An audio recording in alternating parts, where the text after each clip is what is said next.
बहू, क्या मैं आज रात तुमसे कुछ देर बात कर सकता हूं? इस उम्र में अकेलापन बहुत सताने लगा है।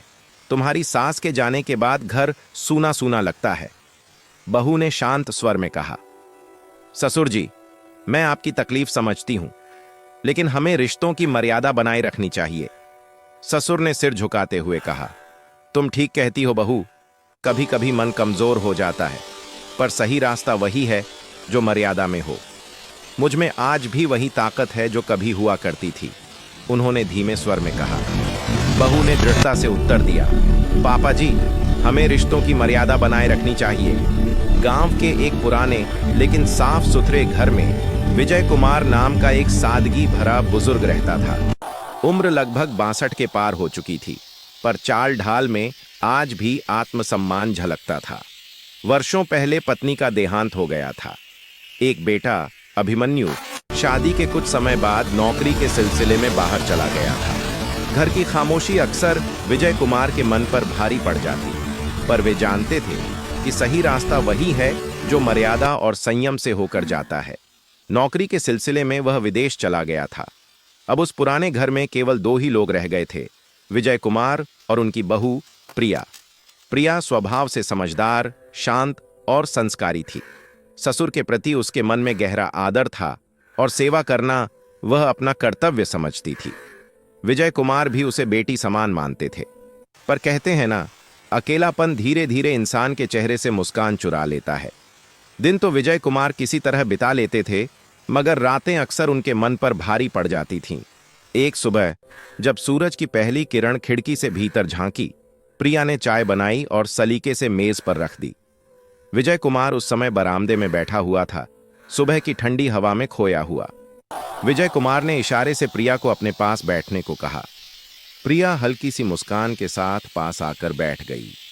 कुछ क्षण चुप रहने के बाद विजय कुमार बोले, प्रिया बेटा, मैं इस अकेलेपन से अब थकने लगा हूं। न जाने और कितने दिन ऐसे ही बीतेंगे। उन्होंने गहरी सांस ली और आगे कहा, कभी कभी लगता है कि जिंदगी में फिर से किसी अपने की जरूरत होती है। प्रिया थोड़ी चौंकी, लेकिन फिर संयमित स्वर में बोली, ससुर जी, आप इतना परेशान क्यों रहते हैं? मैं तो हूं ना आपके साथ। विजय कुमार की आंखों में हल्की सी तसल्ली झलकी, मगर वह अधूरी थी। उन्होंने धीमे स्वर में कहा, तू है, ये सच है बेटा, लेकिन बेटे बहू के अलावा भी कभी कभी ऐसा लगता है कि कोई ऐसा हो जिससे खुलकर बात की जा सके, जो मेरी उम्र का हो, जो मेरे मन की बात बिना कहे समझ सके। प्रिया ने गहरी सांस ली। आपकी बात मैं समझ सकती हूँ, वह शांत स्वर में बोली। इस उम्र में इंसान को किसी अपने की जरूरत ज्यादा महसूस होती है। फिर भी अगर आपको सहारे की जरूरत है तो मैं पूरी कोशिश करूंगी कि आपको अकेलापन न सताए। उस दिन के बाद से प्रिया अक्सर विजय कुमार के पास बैठने लगी। दोनों घंटों बातें करते, बीते दिनों की यादें ताजा करते। कभी विजय कुमार अपनी जवानी के किस्सों में खो जाते, तो कभी प्रिया अपने कॉलेज के दिनों की मासूम शरारतें सुनाती। एक शाम जब प्रिया अपने कमरे में रखी पुरानी अलमारी को साफ कर रही थी, तभी उसकी नजर एक पुराने खत पर पड़ी। वह खत विजय कुमार ने अपनी पत्नी के नाम लिखा था। ऐसा खत जो कभी भेजा ही नहीं गया था।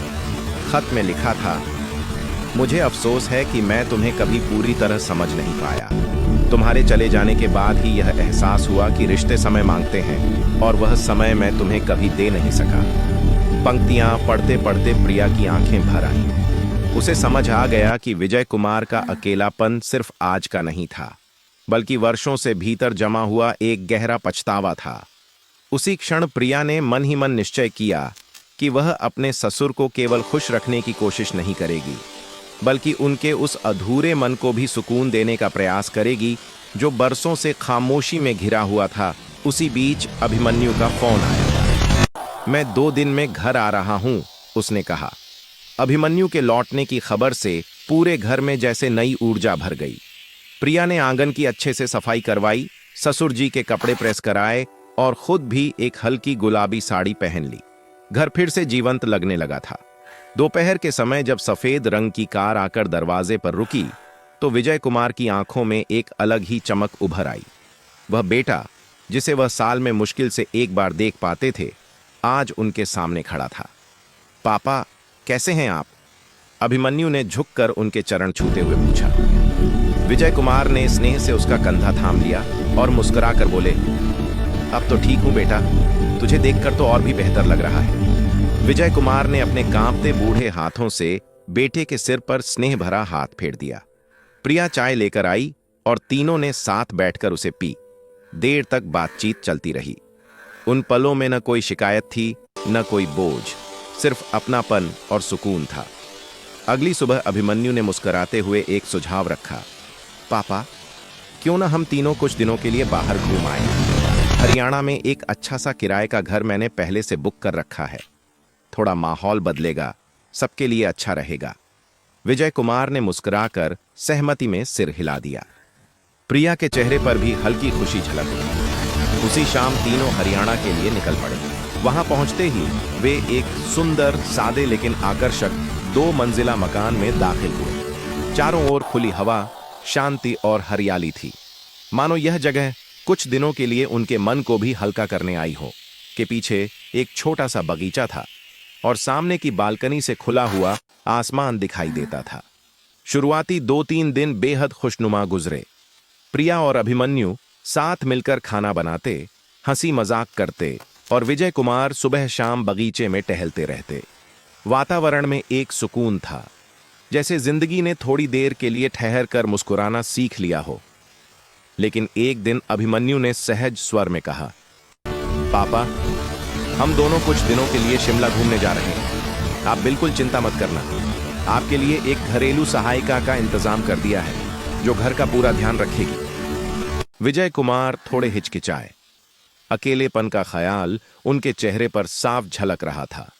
यह देख अभिमन्यु मुस्कुराया और बोला, अरे नहीं पापा, अब आप अकेले नहीं हैं। आपके पास स्मार्टफोन है, इंस्टाग्राम और यूट्यूब सब सिखा दिया है। अब आपको जरा भी बोरियत नहीं होगी। विजय कुमार ने हल्की मुस्कान के साथ सिर हिला दिया, मगर मन के किसी कोने में फिर वही पुरानी खामोशी धीरे धीरे सिर उठाने लगी थी। नहीं लगेगा, अभिमन्यु हंसते हुए बोले।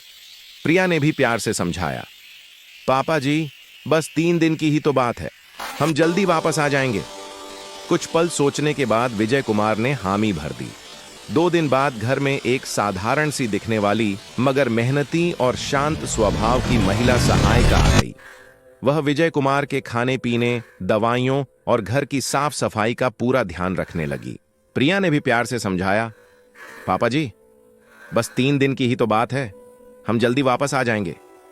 कुछ पल सोचने के बाद विजय कुमार ने हामी भर दी।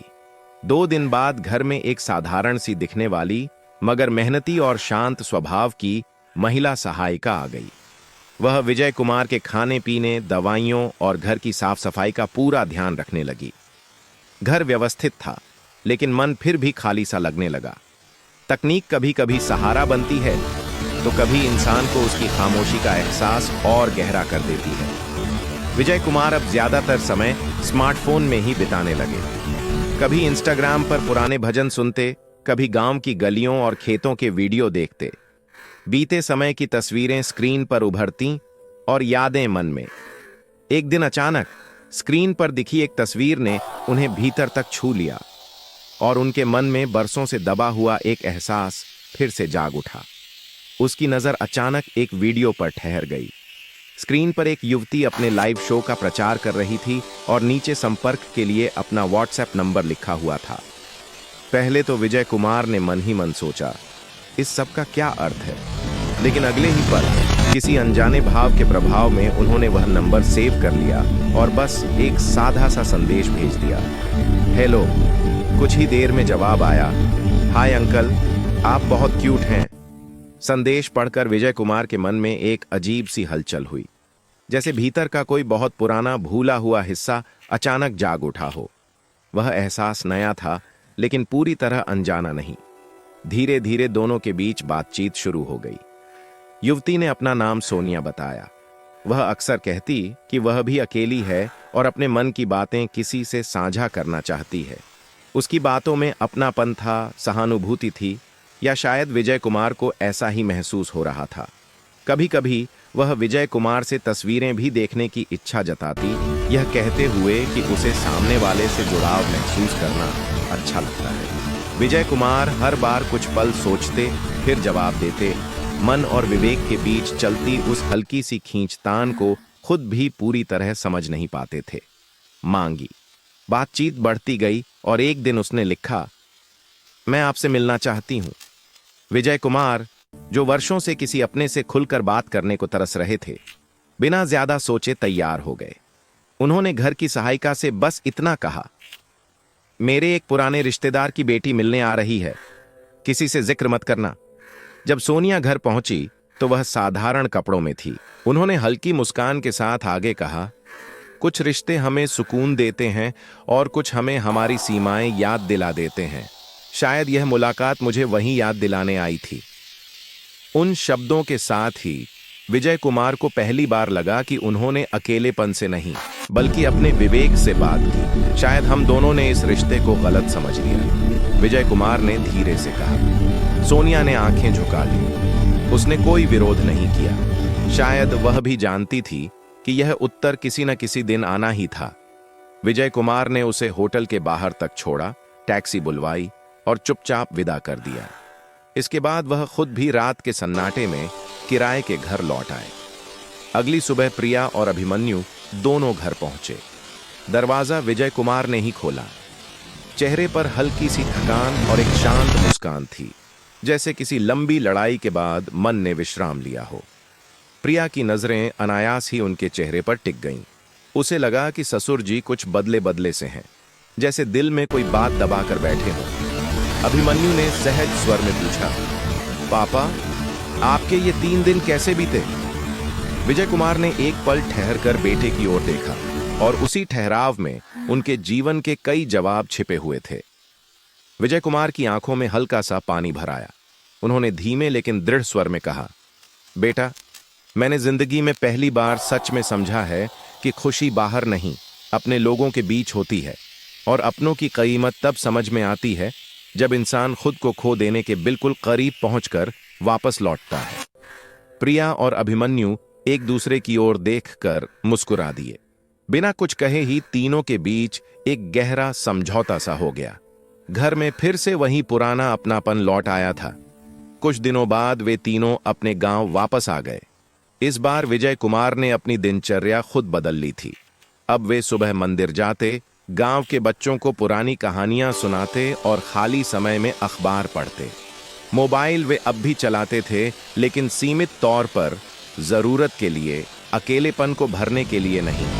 उन्हें अब यह समझ आ गया था कि जिंदगी का सुकून किसी स्क्रीन में नहीं, बल्कि रिश्तों, मर्यादा और आत्मसम्मान में छुपा होता है। और यही समझ उनके जीवन की सबसे बड़ी जीत बन गई थी। सोशल मीडिया पर नहीं, बल्कि अपने होने वाले पोते पोतियों के नामों की एक सूची बनाते, जिनसे वह एक दिन मिलना चाहते थे। एक दिन प्रिया ने सहज जिज्ञासा से पूछा, ससुर जी, अगर जिंदगी में फिर कभी सोनिया जैसी कोई आ जाए तो? विजय कुमार हल्के से मुस्कुरा दिए। उनकी मुस्कान में अब सुकून था, असमंजस नहीं। अब दिल को किसी बहलावे की जरूरत नहीं है प्रिया, उन्होंने शांत स्वर में कहा। अब जो बचा है वह सिर्फ देना है, अपने बेटे को, अपनी बहू को और सबसे पहले खुद को माफ करना। कहानी यहीं समाप्त नहीं होती, बल्कि यहीं पूर्ण होती है, क्योंकि यह कथा सिर्फ एक अकेले बुजुर्ग की नहीं थी। यह उस द्वार की कहानी थी जहां तकनीक, रिश्ते और अकेलापन आमने सामने खड़े होते हैं और इंसान उन सब के बीच खुद को पहचानना सीखता है।